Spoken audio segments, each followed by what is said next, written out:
जी नमस्कार, स्वागत है आपका फेयरलेस स्टडी मंत्रा यूट्यूब चैनल पे। साथियों, यूपी ट्रिपल एस सी लेखपाल भर्ती परीक्षा और यूपी ट्रिपल एस सी की कंबाइंड टेक्निकल मुख्य सेविका जेई एएसओ और जितने भी भर्तियां हैं वो सारी की सारी पेंडिंग चल रही हैं। बीडीओ सारी भर्तियां पेंडिंग चल रही हैं, लेकिन एक भर्ती पर आपका काम सुचारू रूप से चल रहा है, वो है तुम्हारी लेखपाल भर्ती। ठीक है साथियों, आपको मालूम ही है लेखपाल भर्ती पर काम चल रहा है और एकदम से चल रहा है। सीधी बात यह है, ऐसा नहीं है कि इस भर्ती पर काम रुक गया हो। आपका डीबी चल रहा है तो डीबी मान लो आपको आज है 36 डे, मतलब 36वां दिन है। 4 दिन इसमें बाकी हैं और 3 दिन आगे बाकी हैं।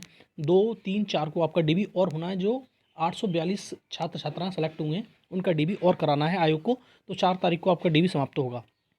अब देखो 22 तारीख की फर्स्ट शिफ्ट, आज मैंने बताया कौन सा दिन है, आज 36 डे है। तो आज के फर्स्ट शिफ्ट में कितने लोगों ने डीबी स्किप किया, इसके बारे में चर्चा करने वाले हैं हम। तो साथियों, फर्स्ट शिफ्ट में जो डीबी स्किप करने वालों की संख्या है वो 45 से लेकर 55 के बीच में है। तो एवरेज मान सकते हो आप 50 छात्रों ने, छात्र छात्राओं ने डीबी स्किप किया है। और देखो साथियों, आप बहुत सारे लोग ये कहते हैं कि डीबी स्किप कुछ नहीं हो रहा है। जब डीबी स्किप नहीं हो रहा होता ना, जैसे महिलाओं का, एक्स सर्विसमैन का, फ्रीडम फाइटर का, एसटी का, तो ये तुम्हारी सेकंड मेरिट लिस्ट निकालने की ज़रूरत नहीं थी इनको, आयोग को। ठीक है, तो डीबी स्किप अच्छा खासा हो रहा है। लेकिन वही वाली बात है, कहीं किसी से देखो, कहीं जैसे एफ टेबल है और ई टेबल है, तो इसमें क्या होता है, कहीं एक दो दो बच्चे भी डीबी स्किप करते हैं, कहीं के 10 10 12 12 कर जाते हैं। तो एवरेज निकालना पड़ता है, 10 टेबल होती हैं। ठीक है, तो इसमें ऐसे अंतर आ जाता है। ठीक है, अन्यथा की स्थिति में अच्छा खासा डीबी स्किप हो रहा है आपका, इसीलिए सेकंड मेरिट लिस्ट निकालने की ज़रूरत पड़ी है। दूसरी, साथियों, बहुत ज़्यादा अफवाह इस प्रकार की उठाई जा रही है कि सेकंड मेरिट लिस्ट जो कट ऑफ निकाली है, इसके पीछे आयोग की कोई ना कोई साजिश है। अब देखो, ये तो लगता नहीं, अगर आयोग की साजिश होती तो कट ऑफ डाउन कैसे होती। और साथ ही बहुत सारे लोग बोल रहे हैं कि ये आयोग की साजिश इस प्रकार से है कि अभी तो मेरिट कट ऑफ नीचे डाउन कर दी गई है, बाद में इसकी कट ऑफ बहुत ज़्यादा हाई करके निकाली जाएगी। अब देखो साथियों, इसकी संभावना बिल्कुल ना के बराबर है। मुझे नहीं लगता कि इसकी संभावना हो सकती है। रीज़न क्या है, अगर ऐसी संभावना होती तो ये कट ऑफ डाउन नहीं होती। दूसरा, अगर मान लो कि जो महिला की कट ऑफ पहले गई थी 75.50, अब 75 है, तो 0.50 मतलब 1/2, मतलब कम हो गया मार्क्स। तो इस प्रकार से थोड़ी ना है क्या महिला की कट ऑफ जो जाएगी फाइनल में वो 82 चली जाएगी, 84 चली जाएगी, कभी नहीं जाएगी। अब इतना तो ध्यान रख लो, जितनी कट ऑफ पहले थी, जो लोग जैसे एसटी के और महिला के, एक्स सर्विसमैन के, फ्रीडम फाइटर के, जो पहले डीबी करा चुके हैं, उनका सिलेक्शन फाइनल है, रोक नहीं सकता कोई भी। हाँ, अब मैंने कल भी बताया था इस चीज़ के लिए, तो कि जैसे अब जो 842 लोगों की छात्रों की लिस्ट निकली है, क्या इसमें सिलेक्शन नहीं होंगे? बिल्कुल होंगे, ये बात मान के चलो। इसमें भी सिलेक्शन होंगे, पहले भी सिलेक्शन जो हो गए, मतलब डीबी करा लिया, उनका सिलेक्शन फाइनल है। और जो अब भी मतलब डीबी की लिस्ट आई है, तो उसके भी सिलेक्शन होंगे। वो तो बात की बात है, क्या होगा क्या नहीं होगा, लेकिन इसमें सिलेक्शन होंगे। जब सिलेक्शन नहीं होते तो डीबी लिस्ट निकालता क्यों? उनको छात्र मिल ही नहीं रहे हैं। अब देखो, एसटी में सिर्फ मात्र 205 छात्र हैं और 1.34 गुना है। मैंने पहले ही बताया था कि आयोग का कहना है कि हमने सिर्फ 1.25 गुना लिया है, उससे ज़्यादा लिया ही नहीं है। तो इसमें छात्र मिल ही नहीं रहे हैं। जैसे ऐसे ही एससी का हाल है, एससी में 1.65 गुना है। ठीक है, और आयोग ने कहा कि 1.25 गुना है। बाद बाकी जो लोग होते हैं वो सिर्फ मेरिट पे होते हैं। जैसे मान लो कि एससी की मेरिट गई है 73.75, तो उस पे ही जितने छात्र बाकी हैं, मतलब रिडेंडेंट छात्र हैं, वो सब उसी मेरिट पे हैं। बाद बाकी छात्र जो 75.75 पर हैं, वो 1.25 गुना उन्होंने ले रखे हैं। इस प्रकार से रहता है और आपको जानकारी होनी चाहिए। जैसे समझो कि आपको जो कट ऑफ आती है, मतलब शॉर्ट लिस्टिंग की कट ऑफ आती है, जैसे बीपीओ के बारे में देखो, आपको 45 गुना ले लिया गया, तो वहाँ पर उनका कहना है कि हम 15 गुना लेते हैं, लेकिन जितने छात्र आ जाते हैं ऊपर सबको लेना पड़ता है। ठीक है, ये सिस्टम होता है। तो इसी प्रकार से इसमें है, 1.25 गुना लिए हैं, लेकिन बाद में होते होते वो 2 गुना भी हो जाता है, 2.5 गुना भी हो जाता है, 3 गुना भी हो जाता है। इस प्रकार से छात्र हो जाते हैं। ठीक है, तो जो एससी, एसटी और तुम्हारा एक्स सर्विसमैन, महिला, फ्रीडम फाइटर, इन लोगों की जो कट ऑफ है, जस्ट कट ऑफ जाने वाली है, कट ऑफ बढ़ेगी नहीं, फिर लिख के ले लो मेरे से। ठीक है साथियों, और जो मैं अपने शुरुआत से ही कहता चला रहा हूँ कि कट ऑफ नहीं बढ़ेगी। और जिसको भी अब भी डाउट है, और सर बहुत सारे लोग पूछते हैं कि सर कट ऑफ क्या रहेगी, कट ऑफ क्या रहेगी, फाइनल कट ऑफ क्या रहेगी, ओबीसी की क्या रहेगी, जनरल की क्या रहेगी, तो कट ऑफ वाला वीडियो मैंने सेपरेट बन रखे हैं, आप जाकर कट ऑफ डालना, कट ऑफ फियरलेस, तो आप वहाँ पर जाके कट ऑफ देख सकते हो अपनी कैटेगरी की। तो बार बार मैं कट ऑफ नहीं बता सकता ना, आप वहाँ जाके कट ऑफ देख लीजिए। अब देखो साथियों, एक चीज़ जो मैंने एक वीडियो में पहले भी बताई थी आपको, दोबारा सुनो। जैसे ओएमआर है, ओएमआर क्या फिर से चेक होगी? और जो मैंने क्या फिर ओएमआर चेक होगी तो इसमें समय लगेगा, तो समय लगेगा तो रिजल्ट क्या लेट होगा। अब देखो एक चीज़ समझ लो कि ओएमआर चेक होती है, ओएमआर चेक दो कंडीशन में होगी। एक तो अगर जो डी ऑप्शन है उज्ज्वला वाले ऑप्शन का, वो सबको कॉमन दिया जाएगा तो तुम्हारे ओएमआर चेक करनी पड़ेगी, सीधी बात है, उसमें कोई दो राय नहीं है। फिर तो ओएमआर की आपकी चेकिंग करनी पड़ेगी तो आपका रिजल्ट निकाल पाओगे। अगर सिर्फ याची लाभ मिलता है तो ओएमआर चेक करने की ज़रूरत नहीं है, वो जितने छात्र हैं उनको कंसिडर करके उनका रिजल्ट दे दिया जाएगा। अगर ओएमआर चेक होती है तब एक कंडीशन में होगी, आपको सारे के सारे छात्रों को कॉमन अंक दिया जाए, मतलब डी ऑप्शन माना जाए, तब होगा सिस्टम इसका, अदरवाइज नहीं होने वाला है।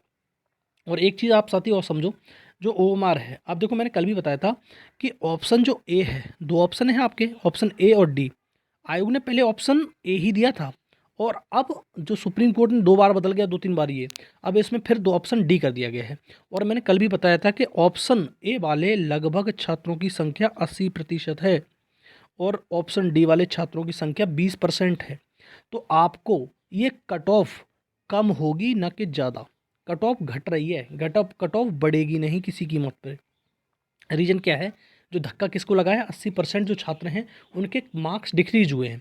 अब ऐसे समझो, और एक चीज़ और डाउट बहुत बड़ा है छात्रों के मन में कि साथियों कि जिनका पहले मार्क्स 75.75, जस्ट मान रहा हूँ, ठीक है, जस्ट मान के चल रहा हूँ कि 75.75 पर उन्होंने डीवी करा लिया। अब उनका ऑप्शन ए था, उनका मार्क्स घट गया और मार्क्स घट के 74.50 हो गया, तो अब क्या होगा, ये सबसे बड़ा डाउट है। ये बात हकीकत है, ये सबसे बड़ा डाउट है कि जिनका 75.75 नंबर था, अंक था, और अब उनका 74.50 है, लेकिन कट ऑफ गई है 75.75 पे, तो क्या आयोग कट ऑफ डिक्रीज करेगा। अब देखो कुछ भी हो सकता है, अभी इसके कहना बहुत जल्दबाजी होगी। आयोग कोई क्लेरिफिकेशन दे, और मैं बार बार कह रहा हूँ कि ऑप्शन डी सबको दिया जाएगा, तो भाई सीधी बात है कि फिर इसमें कुछ ना कुछ देखने को मिलेगा, आपको रिजल्ट देखने को मिलेगा दोबारा। अगर इसमें सिर्फ याची लाभ दिया जाएगा तो रिजल्ट की कोई गुंजाइश नहीं रह जाती, बात सही बात ये है। लेकिन इस प्रकार से तो ये हकीकत बात है, ये कंसिडर करना पड़ेगा पॉइंट कि जिनका मार्क्स पहले 75.75 था, अब तो 74.50 ही रह गया, ये तुम्हारा क्वेश्चन घटने के बाद, मतलब ऑप्शन हटने के बाद, तो ये तो उनके तो बहुत सेटबैक हो गया। तो इस प्रकार से तो भाई आयोग कुछ क्लियरिफिकेशन दे, और कोर्ट का जब तक ऑफिशियल ऑर्डर नहीं आ जाता तब तक बहुत कहना मुश्किल है। और जैसे ही कोर्ट का ऑफिशियल ऑर्डर आएगा मैं आपको बताऊंगा, फिर कंसीडर करूंगा आपके सामने। और अगर ये ऑफिशियल ऑर्डर में सबको दिया जाता है तो आयोग को फिर ना कुछ करना पड़ेगा, फिर तो कुछ ना कुछ करना पड़ेगा, ओएमआर चेक करनी पड़ेगी, दोबारा रिजल्ट रिवाइज करना पड़ेगा। और फिर कहोगे कि जिनका डीबी हो चुका है, जिनका डीबी हो चुका है उनका कोई समस्या नहीं है, डीबी हो चुका है, हो चुका है, उससे कोई फर्क नहीं पड़ेगा। लेकिन ये बात समझ लो कि आपका जितने लोगों का भी डीबी हो चुका है उनके लिए समस्या नहीं होनी चाहिए, मेरे हिसाब से तो कोई भी समस्या नहीं है। जो डीबी हो गया वो हो गया, जो जस्ट कट ऑफ पर की बात कर रहा हूँ, और ऐसे नहीं कि सारे सारे जस्ट कट ऑफ पर हैं। लेकिन जो लोग 75.75 पर नंबर थे और उनका नंबर कम हुआ है, और बहुत सारे लोगों के नंबर कम हुए हैं, ऐसी बात नहीं है, नंबर कम 80% के हुए हैं और नंबर बड़े हैं सिर्फ 20% के, ये बात मान लो। बहुत ज़्यादा लोगों ने डी ऑप्शन नहीं लगाया, डी ऑप्शन तो तुक्के में लग रहा है। सीधी बात यह है, जो पढ़ने वाला बच्चा था, जो अच्छा खासा लेवल का बच्चा था, उसने ऑप्शन ए ही चूज़ किया है, क्योंकि उसे मालूम था उज्ज्वला ऑप्शन है। और बहुत सारे लोगों ने चूज़ नहीं किया है, वो लगाया ही नहीं ऑप्शन, बी और सी लगाया। तो बी और सी वालों के लिए फ़ायदा हो गया, मैंने कल भी बताया था। लेकिन ऑप्शन ए वालों के लिए ज़बरदस्त घाटा है, सवा नंबर घट गया उनका।